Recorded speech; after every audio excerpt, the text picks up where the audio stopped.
Buenos días. Comenzamos una nueva semana.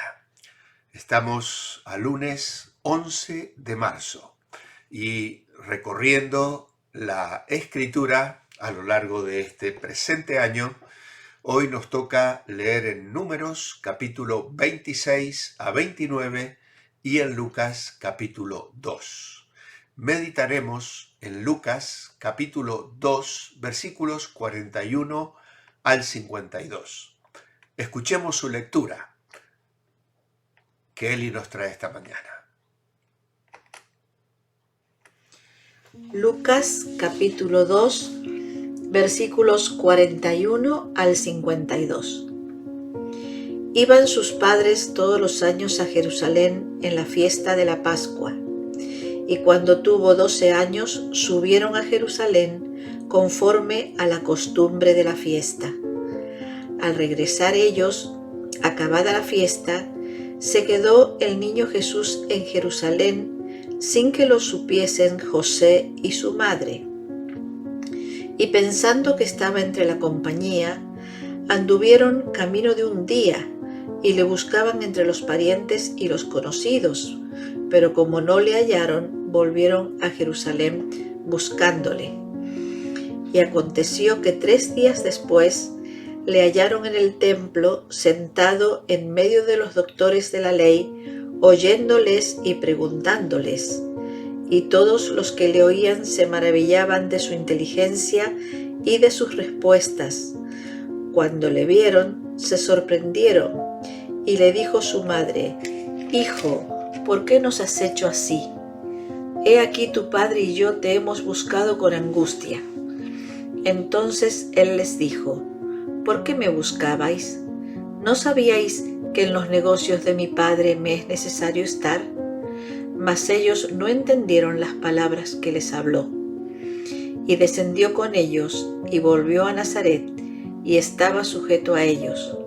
Y su madre guardaba todas estas cosas en su corazón. Y Jesús crecía en sabiduría y en estatura, y en gracia para con Dios y los hombres. Muchas gracias, Eli. Estos versículos nos dejan una idea principal. Crecemos en sabiduría y favor al estar rodeados de piedad. Si quisiéramos hacer un bosquejo de todo el capítulo, que en realidad Eli nos ha leído unos pocos versículos, pero nos corresponde leerlo completo en la lectura, encontramos unos padres justos y una teología de la pobreza, sobre la que vamos a dar unos pequeños detalles en un momento. Luego también encontramos un propósito revelado, porque se nos ha hablado de la persona de Simeón, de otra persona anciana, Ana, se nos ha presentado la profecía de Simeón y el evangelio condensado en sus palabras a María, y luego la predicación de Ana al transmitir ese propósito divino revelado a su corazón. Dice el verso 38 que no paraba de hablar de el niño que había nacido. Luego, en nuestra lectura del día, encontramos unos padres responsables. Y aquí la lucha con preadolescentes y con adolescentes, de lo cual vamos también a mencionar esta mañana. Pero entre mis comentarios encontré algo que os quiero compartir hoy, porque creo que no se habla mucho de ello.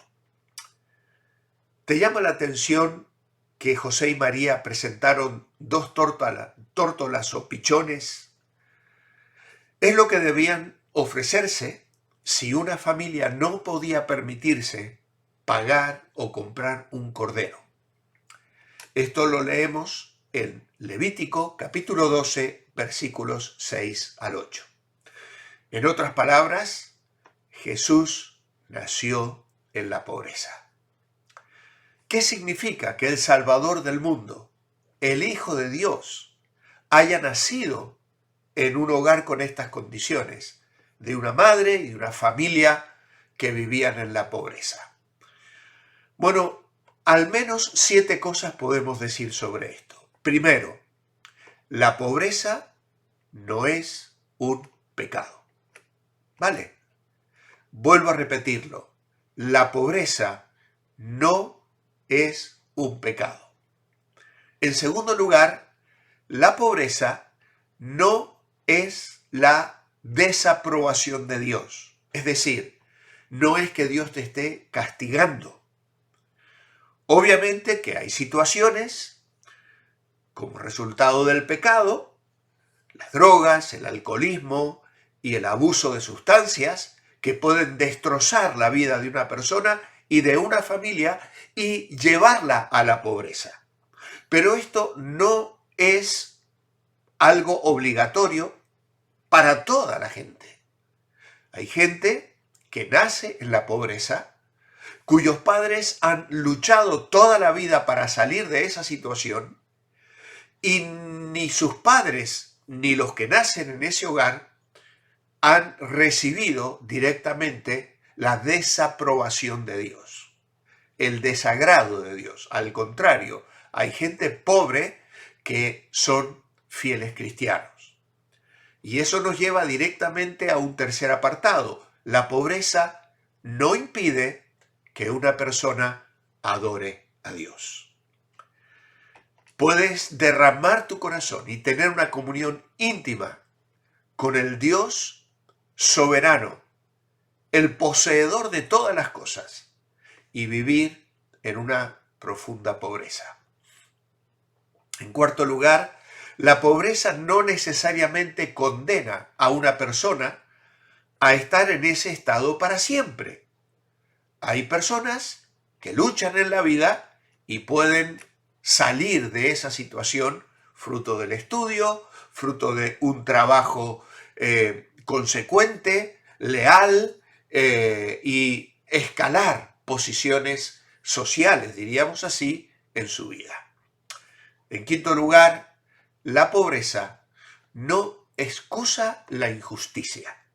Es decir, porque eres pobre, no puedes refugiarte en actos injustos, como puede ser abusar de los privilegios que un patrón puede dar, trabajar menos horas o no cumplir las responsabilidades que conlleva el trabajo que Dios te ha dado.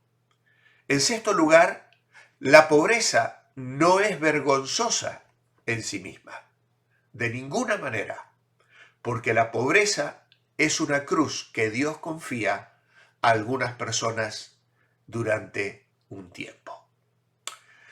Si algún maestro, si algún predicador trata de convencerte de que la pobreza es un pecado, que es la condena que Dios ha traído sobre tu vida, que tienes que dar cierta cantidad de dinero para adorar a Dios, o que la pobreza es resultado de tu pecado, mira, no escuches a ese maestro. Recuerda a Jesús. Él y su familia eran pobres y ninguna de esas cosas eran ciertas para él. Jesús no vivió en pecado ni cometió pecado. Dios el Padre estaba plenamente complacido con él.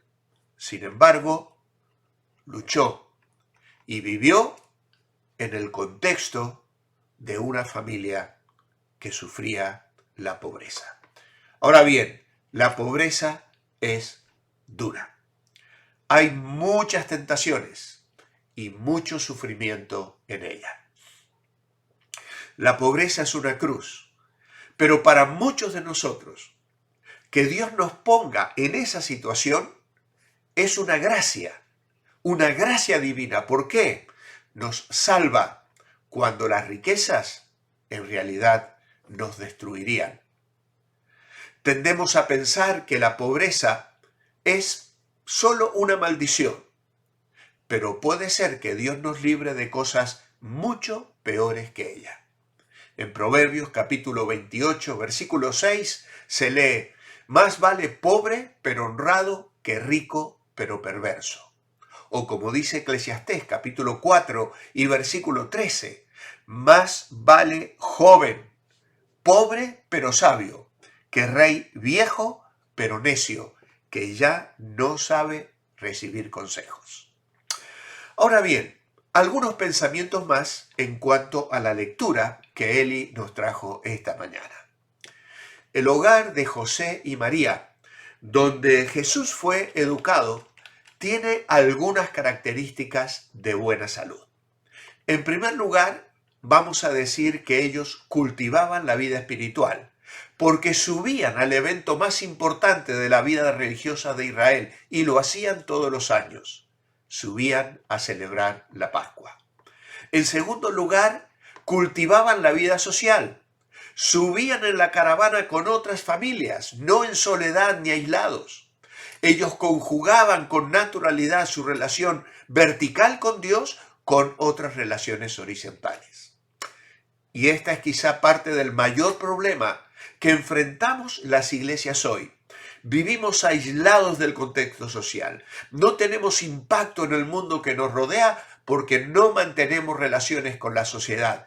Pero aún es más grave cuando ni siquiera tenemos relaciones con aquellos que son parte de la familia de la fe. Llegamos al culto sobre la hora, nos vamos apenas termina, apenas saludamos a las personas y uno se pregunta, ¿qué pasa con esta gente?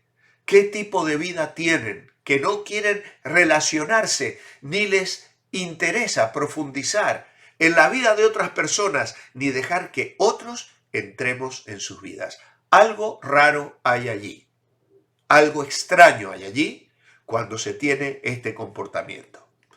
Peor aún es cuando las relaciones horizontales con otras personas, incluso con la familia de la fe, son una fuente de problemas.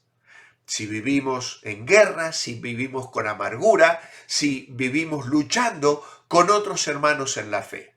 Alguien dijo que la iglesia es como el arca de Noé. La pestilencia interior se aguanta solo porque afuera hay una gran tormenta.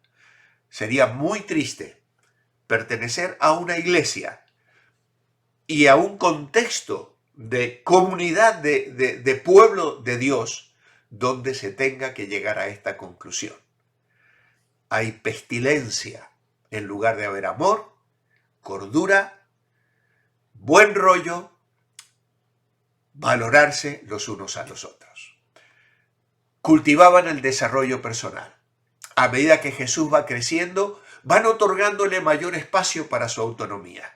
A medida que crecen también o se amplían los límites sin abandonarlos tampoco. Cuando Jesús no apareció a la hora del almuerzo, ellos no se preocuparon.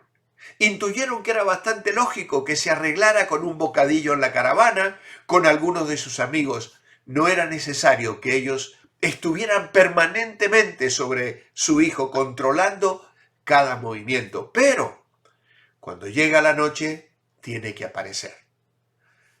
Allí se dan cuenta de que no está y salen a buscarle.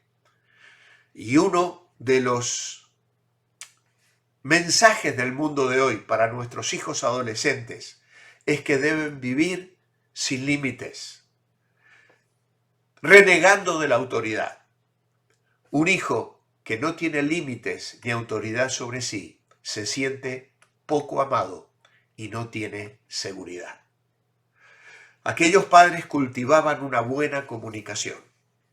Incluso se expresan los sentimientos de angustia cuando María habla con su hijo.